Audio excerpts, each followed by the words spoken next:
I'm generally a big fan of Moshi cases. They're premium products, command premium prices, but it definitely is worth the money for them because they're very well designed and they're pretty neat. I've got the Chameleon, Nappa, Overture, and iGlaze. I personally like the Chameleon and the Overture, though they serve kind of two different purposes. In fact, the Overture is one of the top wallet cases you can get for the iPhone 7 from my perspective, and the Chameleon breaks the top 10 for slim iPhone 7 cases.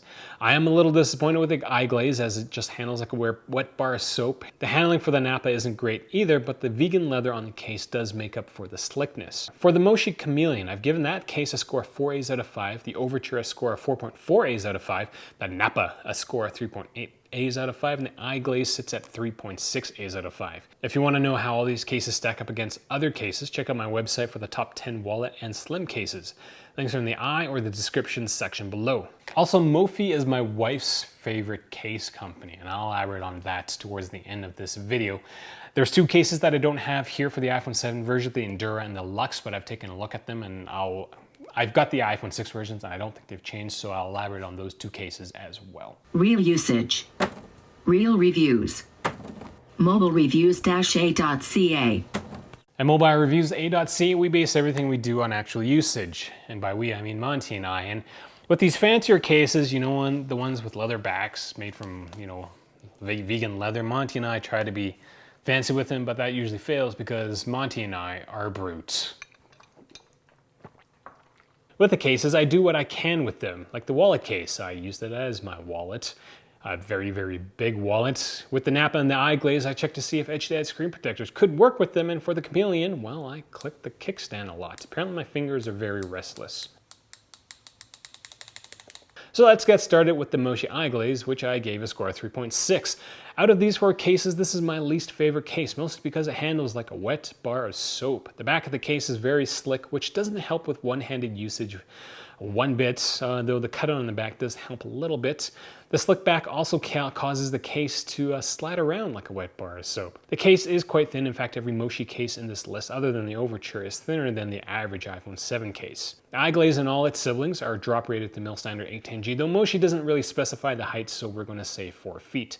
The edges of the case are high enough to keep the iPhone screen off a flat surface. The iPhone you're looking at here has a Evolutive Labs edge-to-edge screen protector, and none of the cases peel it off, which is nice. Accessing the iPhone in the iGlaze is great. The buttons are easy to access through the case. Port cutouts can fit larger than average cables, and the camera and flash aren't blocked by the case. On to the Nappa, which got a score of 3.8 A's out of 5. It's pretty much an iGlaze with a leather back.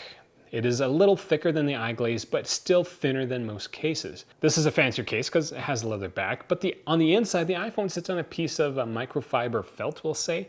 And I guess it won't matter much to you, but I'm pretty sure your iPhone is loving it. The biggest difference with the Nappa is that it handles better than the iGlaze because of the leather back. Why? Because it has more texture. Your fingers have a bit more to hold onto, but despite the added texture, it will slide around a bit.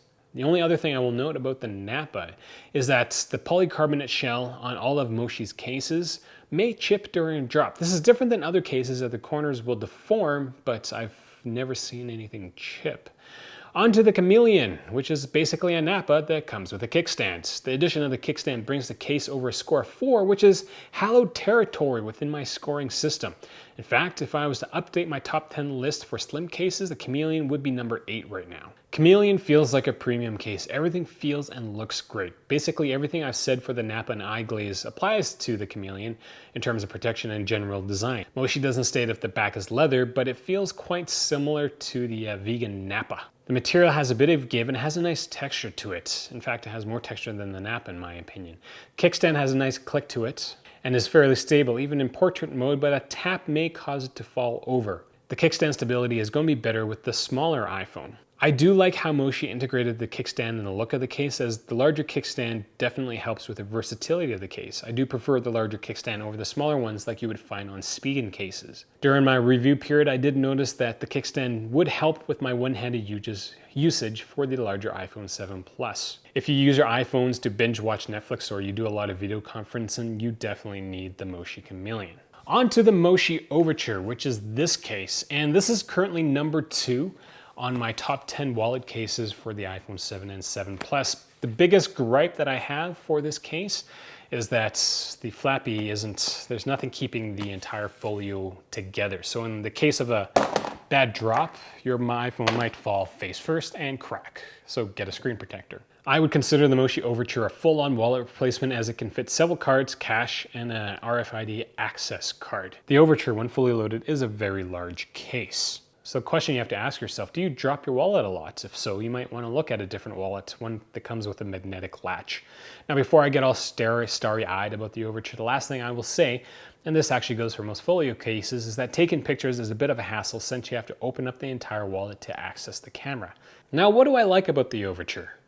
The Overture is one of the few folio cases that allows you to access the volume buttons through the spine of the case. It's kind of handy for those who have the Apple AirPods and don't use Siri to change the volume. The vegan leather on the case feels very nice. Even though it isn't real leather, it has a premium feel to it, which is something I can't say for the Spigen wallet case or even the YOLO 2-in-1 wallet case. From a protection standpoint, despite the lack of folio security, we'll say, the Moshi Overture, the case that the iPhone sits in the Overture, does cover the entire edge of the iPhone. The edges of the case extend past the screen, even with a screen protector, which is nice. I was thinking that the high edges of the wallet case might interfere with the flash, but it doesn't. The wallet case can also be used as a kickstand, though it isn't as slick as the Chameleon. It will suffice every once in a while if you decide to watch Netflix on your phone. The neatest thing about the Overture is actually the reusable microfiber cloth. Even though it is small, it is very handy in giving your iPhone screen a quick clean. And depending on how much stuff you have in your Overture, it will be the only thing touching the screen of your iPhone, which is nice. So that's kind of all I got for the Nappa, iGlaze, Overture, and the Chameleon. With the Endura and the Lux. The Endura, if you are a very active person, that's a very good case to get. The armband attachment is probably one of the best armbands that I've used, and I've used several. The Lux is more like a metallic bumper. I've reviewed both these cases. I've reviewed for the iPhone 6.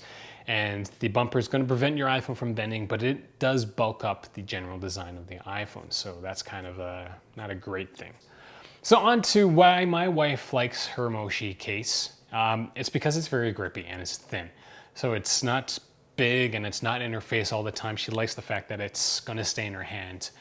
Now, that Moshi iGlaze armor was for the iPhone 6 or 6S. They don't make the exact same one for the 7. There is a Moshi iGlaze or there is a Moshi armor, I believe. And if you get the non-black metallic one, I do believe that has the soft rubber coating. So it's similar, but it's not exactly the same. So just a heads up, I'm not a big fan of the Moshi armor, the metallic one, because it's very, very slick.